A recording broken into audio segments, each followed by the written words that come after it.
¿Qué tal? Buenas tardes, ya casi buenas noches. Un viernes a la noche estar acá es por un lado un privilegio y por otro lado un esfuerzo de todos nosotros, así que como decimos le vamos a poner onda.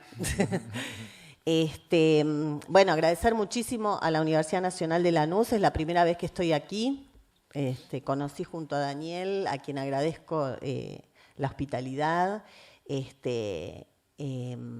Esta hermosa, como decían en el video, Gabriela, este hermoso edificio que implica también una relación con la comunidad, ¿no? Y con la cultura y con el sistema educativo. Y bueno, a Lucas, que por supuesto siendo amigo exageró un poco, ahora hay que decir algo interesante, pero digamos, Lucas omitió decir que forma parte de casi todos los trabajos de producción colectiva como investigador principal de nuestro equipo. Así que bueno, lo que habíamos pensado como modalidad es que yo hiciera una presentación de aproximadamente media hora, 40 minutos, donde expusiera algunas ideas que me parecían interesantes, vinculando a este nombre que tiene la charla, que justamente es una charla, es decir que está la parte nuestra, pero también está la parte de ustedes de interacción, sobre algunos componentes que a mí me parece interesante de las relaciones entre escuela, en este caso secundaria, y lazo social. Preguntarse cómo la escuela construye lazo social, cómo se fabrica sujetos a partir de la educación y la escuela secundaria y los desafíos culturales que eso implica.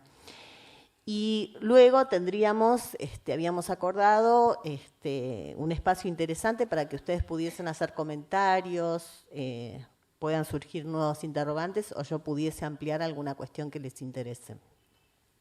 Así que bueno, lo primero que quería decirles es que para mí la escuela cumple una función simbólica innegable y lo ha cumplido sobre todo en las últimas décadas en procesos de exclusión a los cuales asistimos en nuestras sociedades argentinas y latinoamericanas, por supuesto también internacionales, pero a mí me interesa hablar más en perspectiva regional y latinoamericana. Y entonces lo que voy a hacer es mostrarles, a mi criterio, quiénes son los estudiantes hoy que habitan la escuela secundaria.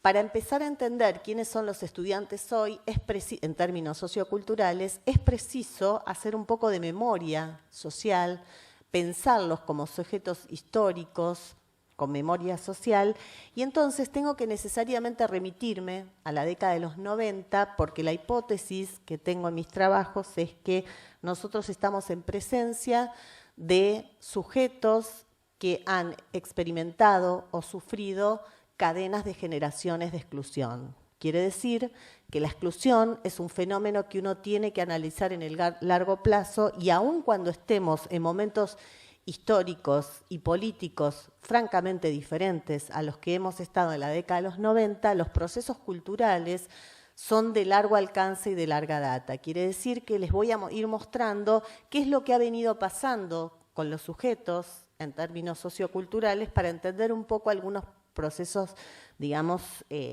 actuales. Para eso elegí 3 metáforas que a mí me parecen relevantes, que son simplemente títulos de obras de teóricos sociales que iluminan o retratan algunas características de las sociedades contemporáneas, de las transformaciones estructurales a las que hemos asistido en nuestras sociedades. Son teóricos sociales que, como ustedes saben, en las universidades nosotros leemos muchos autores, pero para pensar junto a los autores. No estamos aquí para repetir autores, sino para ver hasta qué punto estos autores nos permiten a nosotros develar, deconstruir, pensar, reflexionar acerca de algunos fenómenos, en nuestro caso del presente. Y entonces voy a tomar 3 metáforas que son 3 obras de estos teóricos sociales que a mi criterio retratan bien las relaciones entre las transformaciones estructurales de nuestras sociedades y la constitución de subjetividad, es decir, cómo ha impactado los cambios, las transformaciones de nuestras sociedades en quiénes somos nosotros como sujetos, para luego hacer algunas consideraciones respecto de particularmente los sujetos estudiantes, que son los que a mí más me ocupan en las investigaciones. Históricamente trabajé sobre los docentes, pero trabajar sobre los estudiantes es una manera también de trabajar acerca de la función docente. La primera metáfora es la de la corrosión del carácter. Seguramente ustedes habrán leído el texto de Richard Sennett, un teórico social contemporáneo bien potente, que lo que hace es decirnos que en las sociedades salvajes, sobre todo en la década de los 90, luego, como decíamos, de un proceso de largo alcance, lo que ha sucedido es que el trabajo, que históricamente ha sido un ordenador de la vida social, en el trabajo asalariado, en el capitalismo tradicional, deja de ser el trabajo un ordenador o un organizador de la vida de la gente, tanto en términos individuales como familiares. Cuando, digamos, uno hablaba del trabajo estable, asalariado, por supuesto que como toda forma de capitalismo es injusto y desigual, pero al menos la gente podía, dice Richard Sennett, constituir una identidad a partir de su trabajo. En el capitalismo asalariado tradicional, la gente que tiene trabajo estable, cuando vos le preguntabas de qué trabajás, era lo mismo que de preguntarle quién sos, porque el trabajo constituía la identidad del otro. Quiere decir que la gente podía decir quién era, es decir, podía constituir una identidad profunda, lo que Richard Sennett dice un carácter, una identidad profunda, un relato acerca de sí mismo, biográfico, a partir de ese ordenador que era el trabajo. Lo que dice Richard Sennett es que el capitalismo flexible, sobre todo en la década de los 90, lo que hace es romper con estas trayectorias que se construían a partir de la fabricación de una carrera social. La gente entraba a un trabajo, cobraba poco, pero sabía que tenía como ciertos peldaños para ir como creciendo, y la estabilidad era un valor. Entonces dice Richard Sennett, sobre todo los jóvenes en la década de los 90, que el capitalismo salvaje les había prometido que la flexibilización iba a permitir desplegar mayores niveles de productividad individual y creatividad. Lejos de eso, dejó en el desempleo y la precarización y la flexibilización a un conjunto de ciudadanos y sobre todo jóvenes. Fíjense que lo que está diciendo Richard Sennett es muy importante para nosotros, porque entonces lo que sucede es que la pregunta es, si no es por la vía del trabajo, ¿por qué constituimos subjetividad? Si no es por la vía de ese ordenador y organizador de la vida social, ¿cómo es que los sujetos constituimos una relación con el mundo social, una relación de filiación con el mundo social? Porque precisamente el trabajo era un ordenador cultural cotidiano. A veces me pregunto, en esta década de los 90, en estos procesos de exclusión, por ejemplo, ¿cuántos despertadores han sonado en los hogares para que los padres vayan a trabajar? La idea de que suena un despertador y es un ordenador temporal de la vida familiar, carecen estas familias de ese ordenador.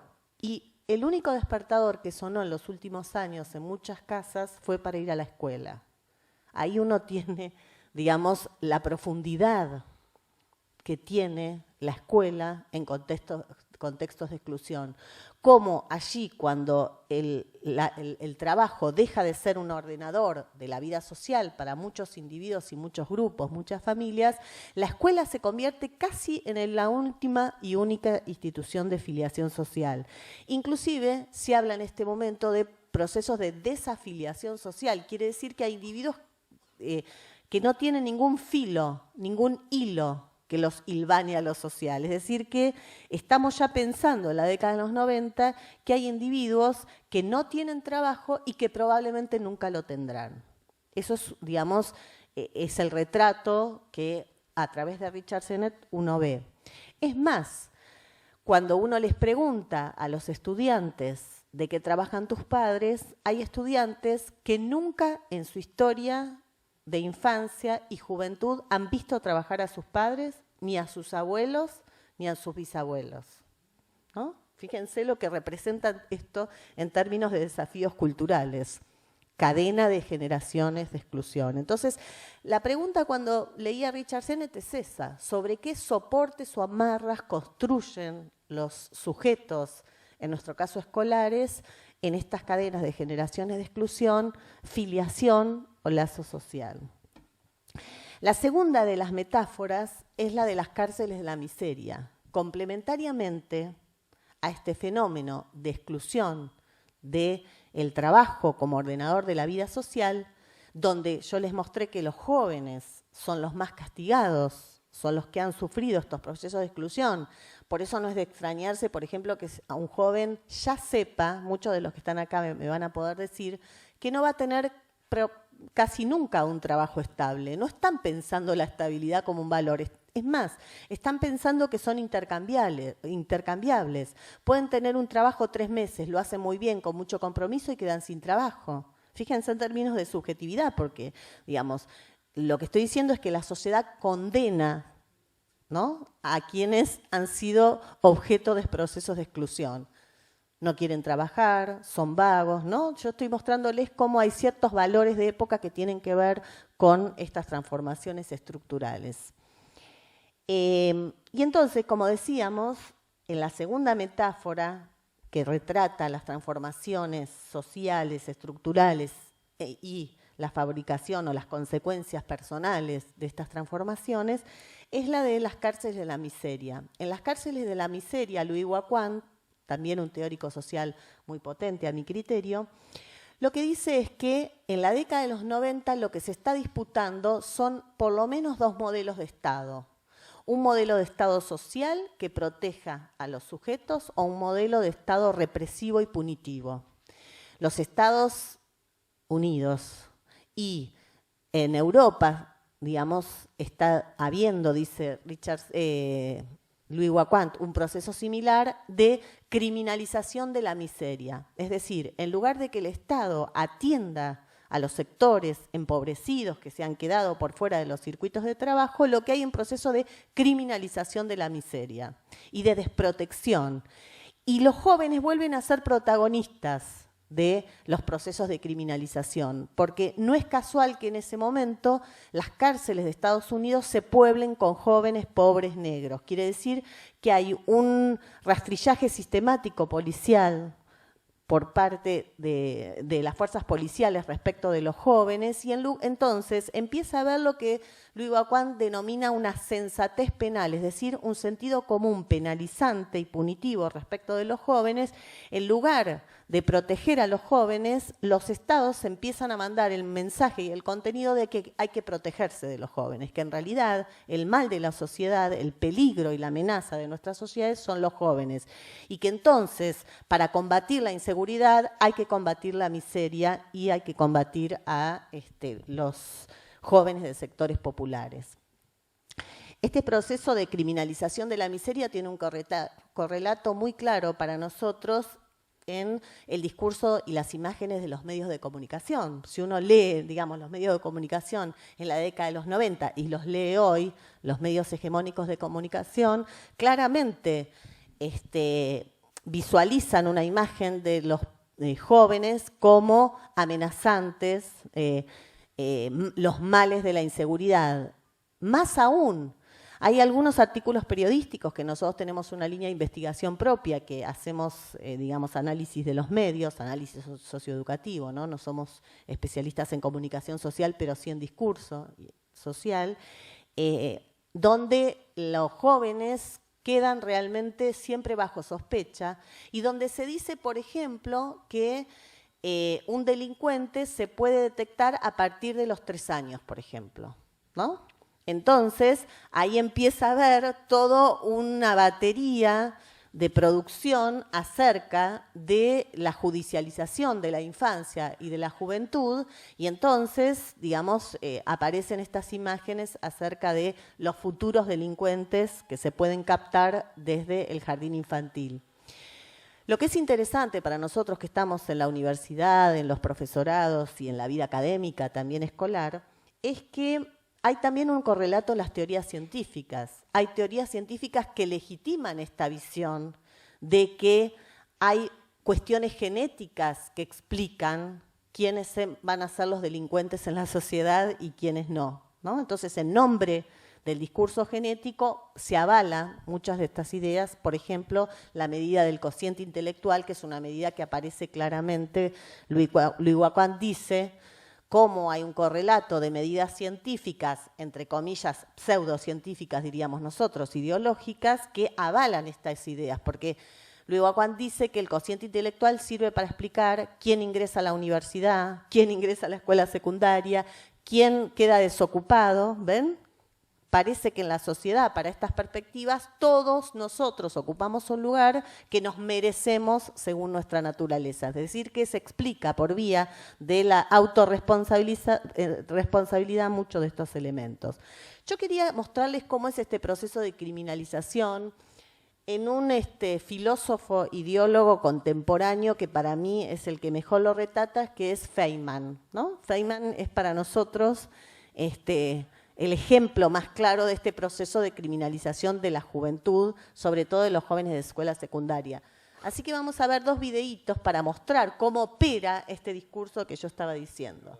Bueno, tenemos para un curso solo, ¿no? Se puede dar una cátedra con Feynman entera para hacer, digamos, Bueno, ven, este es el proceso de criminalización, claramente, porque, digamos, este deslizamiento de sentidos donde los estudiantes participan y reclaman, ¿no?, con protestas, es decir, son actores políticos, Feynman los llama delincuentes. Es decir, el proceso de criminalización es ver todo este movimiento juvenil que efectivamente, como dicen ellos, es el que ha producido las grandes transformaciones en nuestras sociedades.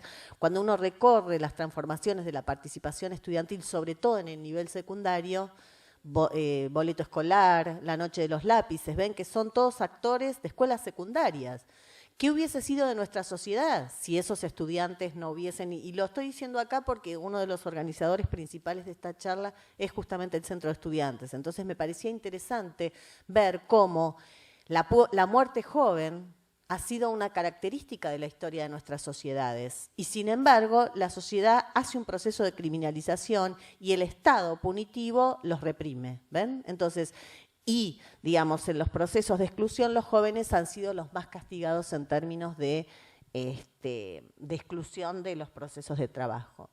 Entonces, la tercera metáfora, que me parece que también retrata otra de las transformaciones importantes que por lo menos yo quería compartir con ustedes de las sociedades contemporáneas y que tiene, digamos, esta impronta fuerte, o esta marca en los procesos de subjetividad, es la última obra de Pierre Bourdieu y su equipo, que es La miseria del mundo. Ustedes saben que Bourdieu, en La miseria del mundo, lo que hace es recoger testimonios de jóvenes desempleados, de gente del movimiento de parados, de la huelga francesa de la década de los 90, que han quedado por fuera de estos circuitos de trabajo.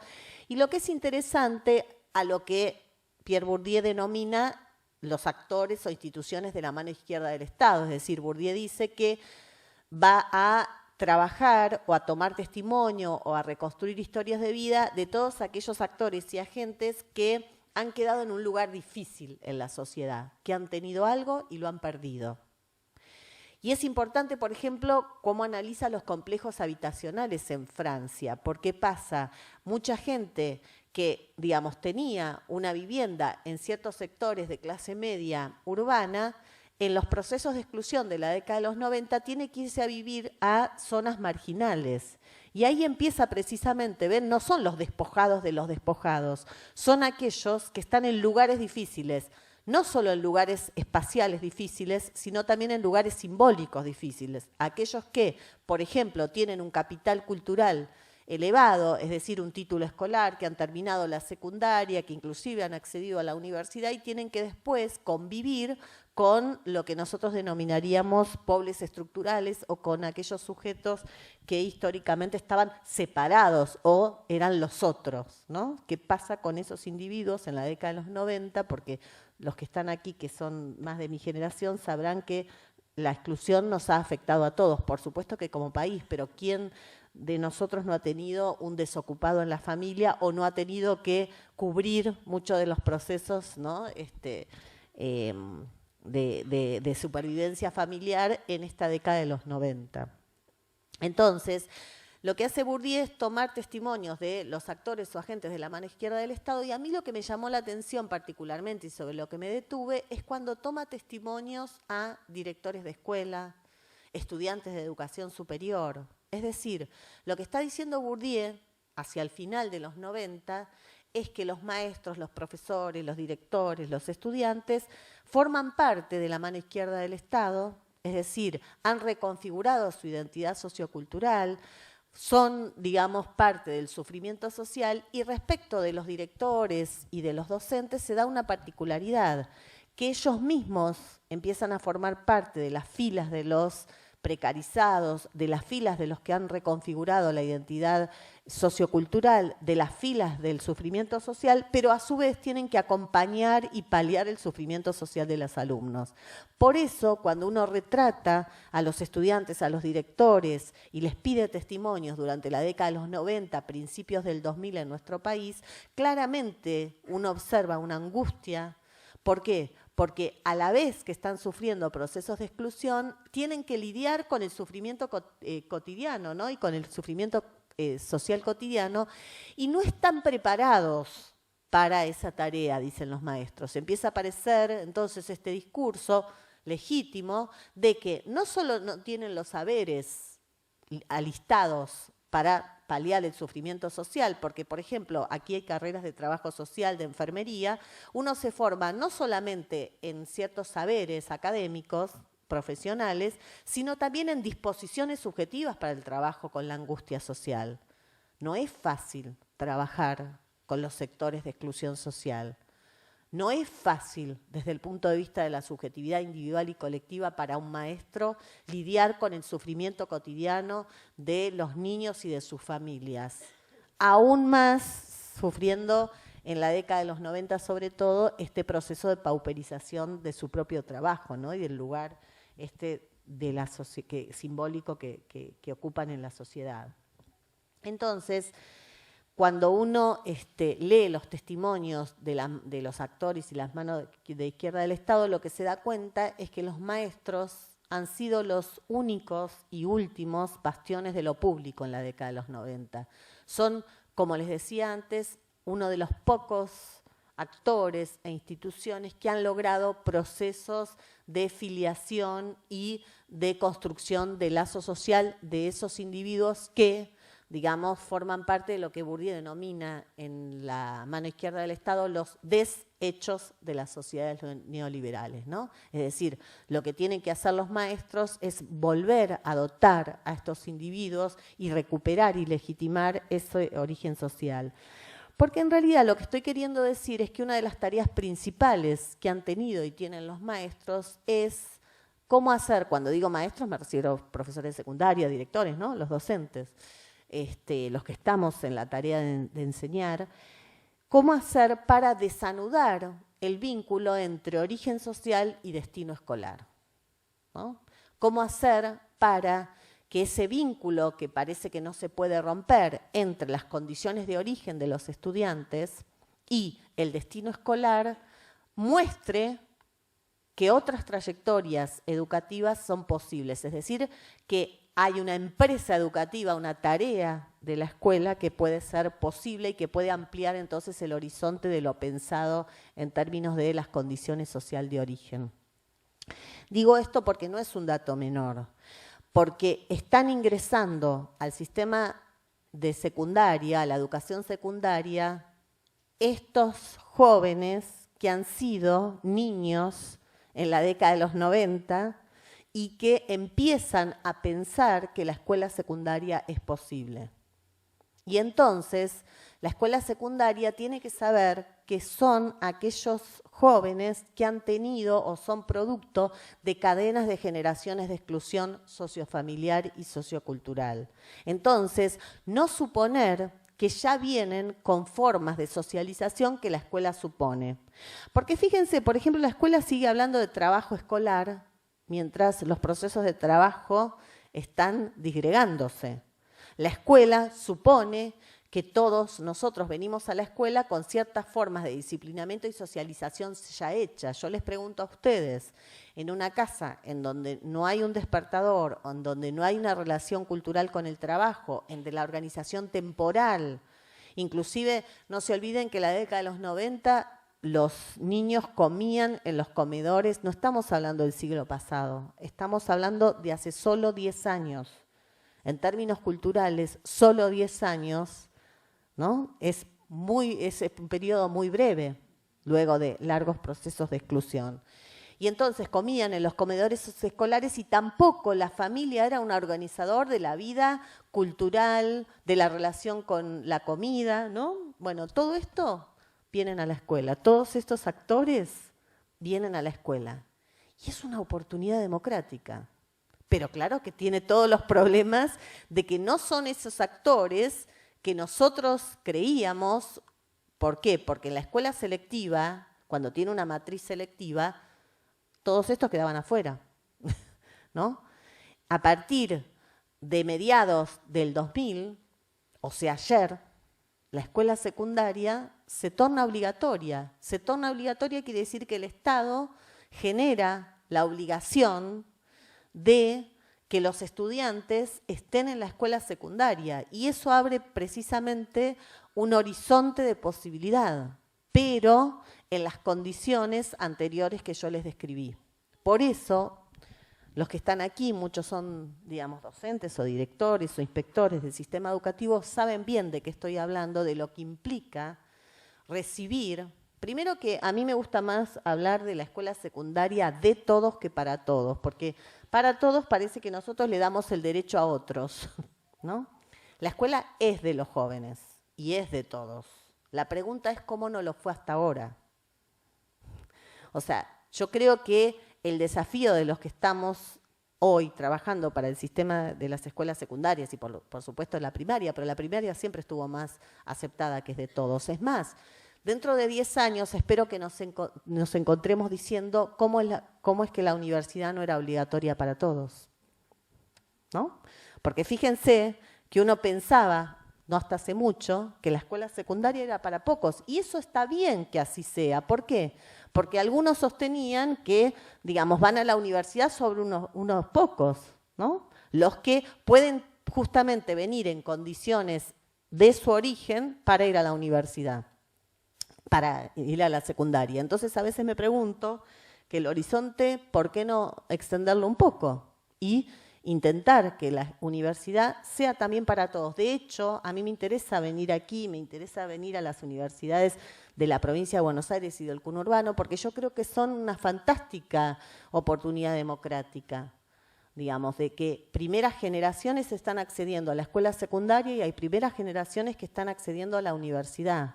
Inclusive son generaciones que en sus familias tampoco está resuelto el tema del trabajo. Eso es importante, es impactante para nosotros cuando somos profesores de la universidad, ¿no? Saber que, fíjense hasta qué punto puede ser un horizonte con la complejidad que implican los puntos de partida. Entonces, quería decirles, para terminar, es que para mí hay que, para poder democratizar efectivamente la escuela, por supuesto atendiendo a todos estos procesos o dinámicas culturales que son producto de la exclusión y que abren nuevos desafíos y que nosotros tenemos que estar ideológicamente a la altura de esas circunstancias de la democratización, hay que por lo menos desandar dos caminos que a mi criterio coinciden: las creencias sociales, el discurso de los medios y cierta porción de la ciencia. La primera es esta idea de que hay gente que nace para el secundario o para la universidad y otros que no nacen, ¿no? Que veníamos diciendo. Hay una idea muy arraigada en nuestra sociedad que justamente lo que hace entonces es cristalizar el origen social. Muchas de las medidas que yo les comentaba, como el cociente intelectual, sirven para eso. Porque, por ejemplo, Luis Guacuán dice que la idea de cociente intelectual, hablando de los procesos de criminalización y estigmatización de la miseria, que el cociente intelectual sirve para decir quién es naturalmente inferior, ¿no? Que el cociente intelectual ha sido una medida histórica para demostrar que hay algunos individuos que son inferiores a otros. Es más, en la ciudad de Buenos Aires, paladín de las políticas de tolerancia cero y de la aplicación de los procesos de criminalización de los jóvenes, claramente lo que se dice es que hay un personaje, yo ya lo llamo, porque es una doctora de educación, lo cual hace que cualquiera se puede doctorar, ¿no? Ahora van a ver por qué. Ella sostiene fuertemente que los cerebros de los niños pobres son diferentes de los otros niños y que entonces, digamos, hay diferencias cerebrales entre nosotros y que esas diferencias explican el rendimiento escolar. seguramente acá, que nosotros compartimos un horizonte ideológico y democratizador, no podríamos sostenerlo.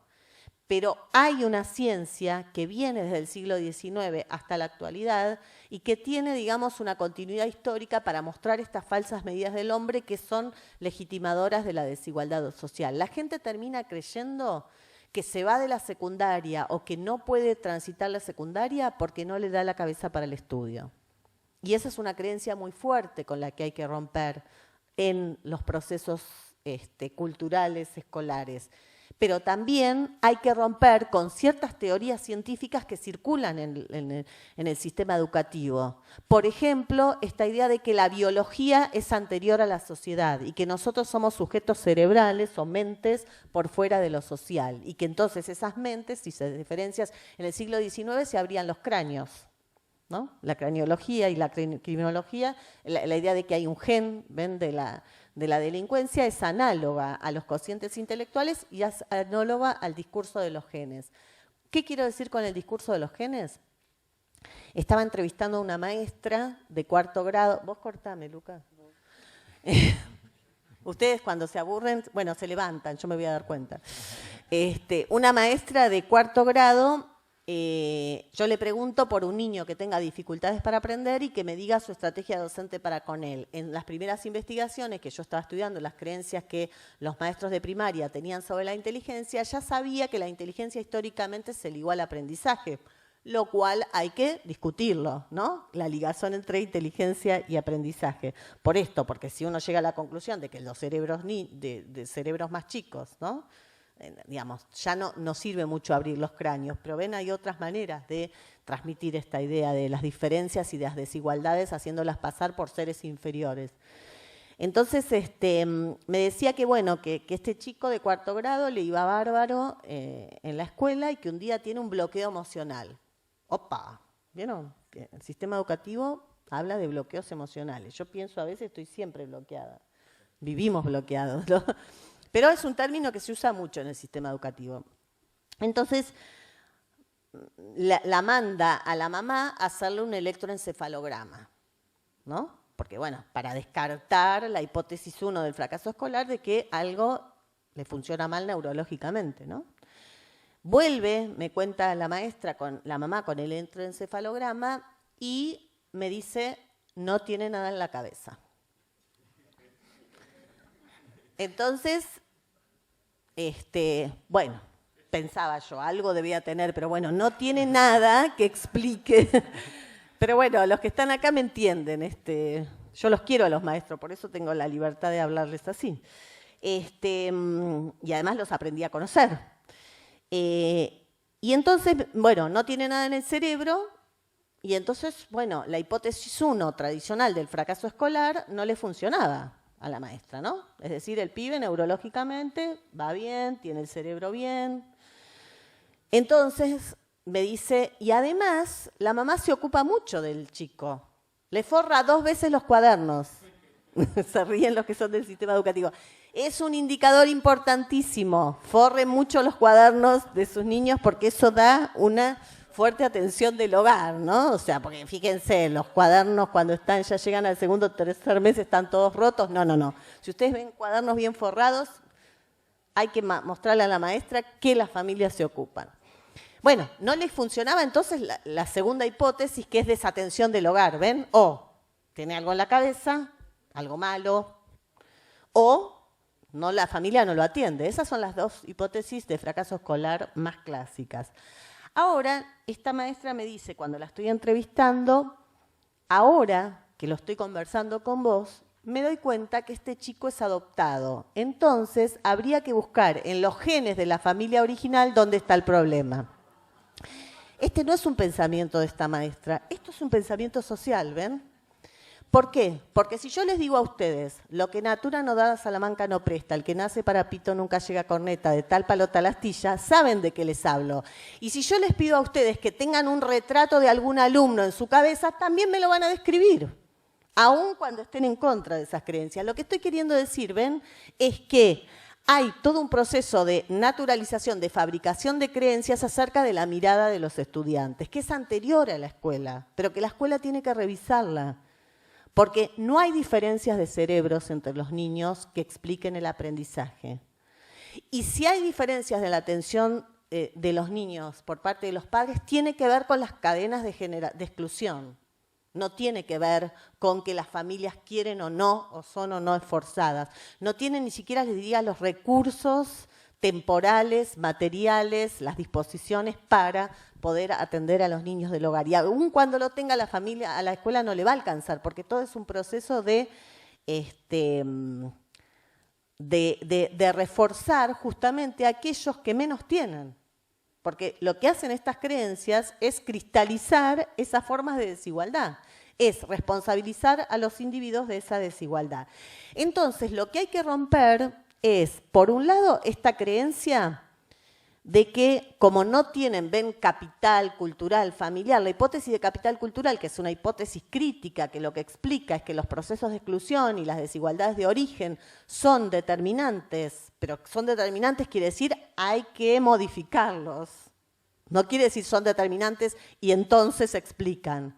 Explican, pero entonces hay que intervenir sobre ello. Entonces la hipótesis de capital cultural pierde su fuerza crítica cuando nosotros consideramos, como no hablan bien, no vienen bien vestidos, no vienen limpios, ¿ven? Que son indicadores de capital cultural. No leen en su casa, los padres no los atienden, entonces le hacemos un veredicto escolar. No, lo que nos sirve la hipótesis de capital cultural, es decir, reconstruir cuáles son los recursos socioculturales y lingüísticos, es precisamente para entenderlos, no para condenarlos.